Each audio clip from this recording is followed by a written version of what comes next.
All right, on to our next matchup. All right, we're gonna swing it back west. All right, we have the Los Angeles Lakers, who clinched the number 7 seed last night by defeating the Golden State Warriors. Did y'all see that shot by LeBron James? Man, that was amazing. I was thinking to myself, man, right when he let it, as soon as he released it, I'm like, man, watch that go in.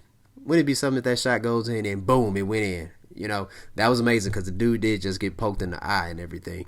But got the Los Angeles Lakers versus the Phoenix Suns. Man, I do not like this matchup for the Phoenix Suns. I really don't. Especially, I'm a huge Monty Williams fan. I'm a big time Monty Williams fan as a coach. I love the way he coaches, man. I think he's a phenomenal coach. And congratulations to Coach Monty Williams for winning that Coach of the Year award. Now, you do not really have much time to celebrate because you have to prepare for the defending champions, Los Angeles Lakers. All right. This series, oh my goodness, man.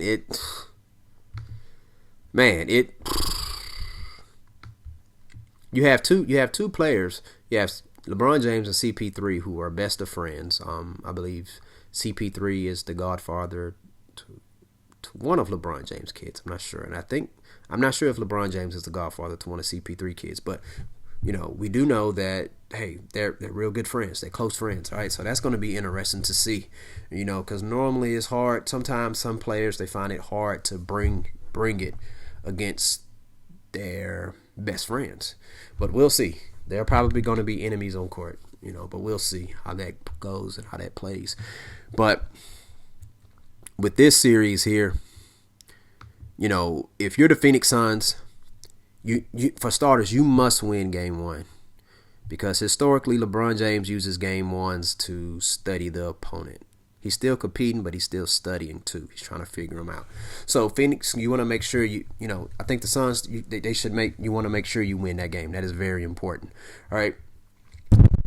A key aspect in this game is that I think DeAndre Ayton is gonna have to play a big role in this series. I think they're gonna need 18. They're gonna need 18 and 10 from DeAndre Ayton.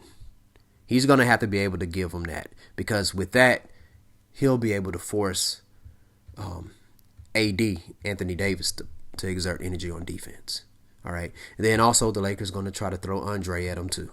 Okay, he's gonna have to go through that. Then they're gonna try to throw Gasol at him too. He's gonna have to be able to handle those bigs. Okay, because those are 3 good defensive big men. Okay, but I think DeAndre Ayton, I think he can score at least 18 and 10. They're gonna need 18 and 10 for that to happen. So with his 18 and 10, I think they're gonna also need Devin Booker. I know he averaged 25 points a game during the regular season. Devin Booker is going to have to average 27, 6, and 6. All right? If he can average 27, 6, and 6, CP3 continue to do what he does. Well, CP3 is going to have to up his scoring. I think CP3 is going to have to average 20. All right? And assists at least 10.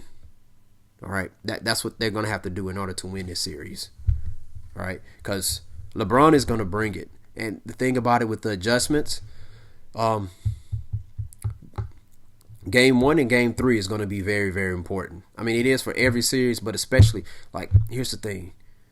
So much is riding for the Phoenix Suns. You're the number 2 seed, and yeah, you're playing the defending world champions, but they're the number 7 seed. You're the number 2 seed. You still have the home court advantage. The Phoenix Suns, they have a very, very good crowd. They always had a good crowd, okay? As the Houston Rockets fans, I remember my Rockets on the way to their journey to winning 2 championships. They had to go through the Phoenix Suns, okay? And, man, that home crowd they have is no joke. Even though the Rockets was able to win games over there. Kiss of death, Mario Ellie.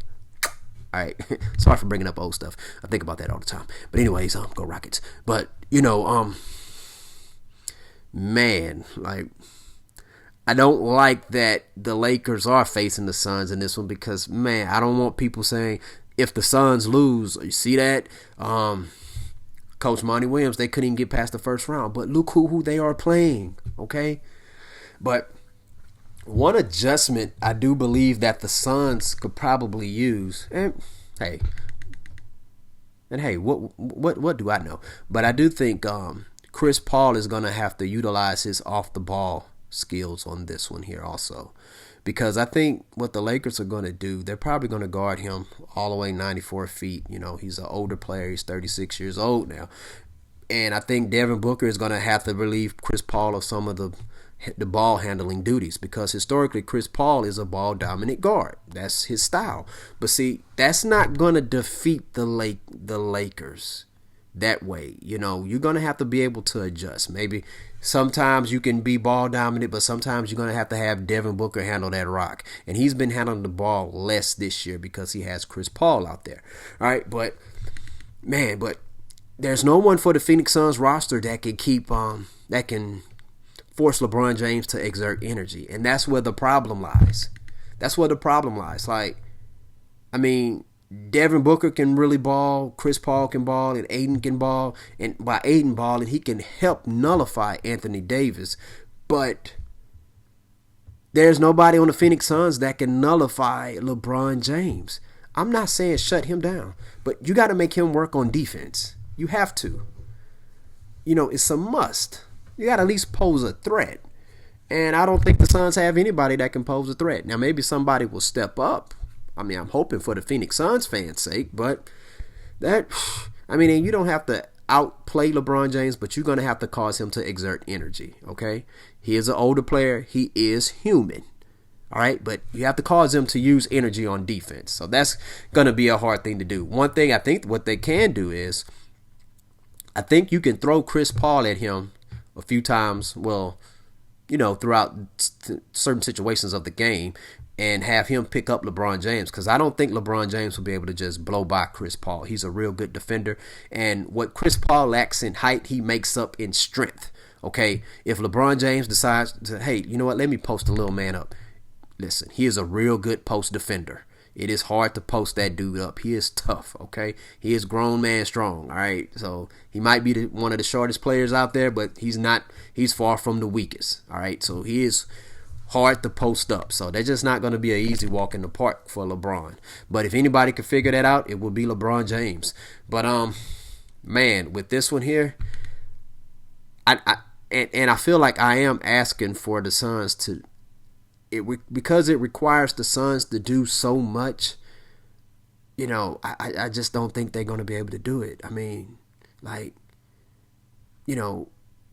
Devin Booker averaging 27, 6, and 6, that's not going to guarantee victory, and that's great. That means he's stepping his game up, but unless LeBron James is guarding him, that's not causing LeBron to exert energy. Chris Paul could continue to ball, but man, that's not causing LeBron to exert much energy. DeAndre Ayton is going to be, you know what? Ayton is going to have to average 22 and 12. If Ayton can average 22 and 12, okay, and Devin Booker can average 27, 6, and 6, all right, I think the Phoenix Suns can win this series in 7 games. All right. Yeah, I think it's 7 games, maybe 6. But if they don't do that, man, it's Lakers in 5. And most of me is leaning toward Lakers in 5 instead of Suns in 7. All right. But like I say to everyone, whenever I pick against your team, cool thing is I'm not always right. Most of the time I'm wrong. You should see my NFL pick'ems. Most of the time I'm wrong. But I do win from time to time. But most of the time I'm wrong. So that's an advantage that y'all have, all right, over this. But I tell you what, comment below, share your thoughts if you think that the Phoenix Suns are going to win the series and how many games it's going to take them to win, or the Los Angeles Lakers are going to win and how many games it's going to take them to win. Me personally, I have Lakers in 5. I seen them do it to my Rockets, and we had Harden and Westbrook. Okay, so, but comment below, let me know what you think and your thoughts. All right.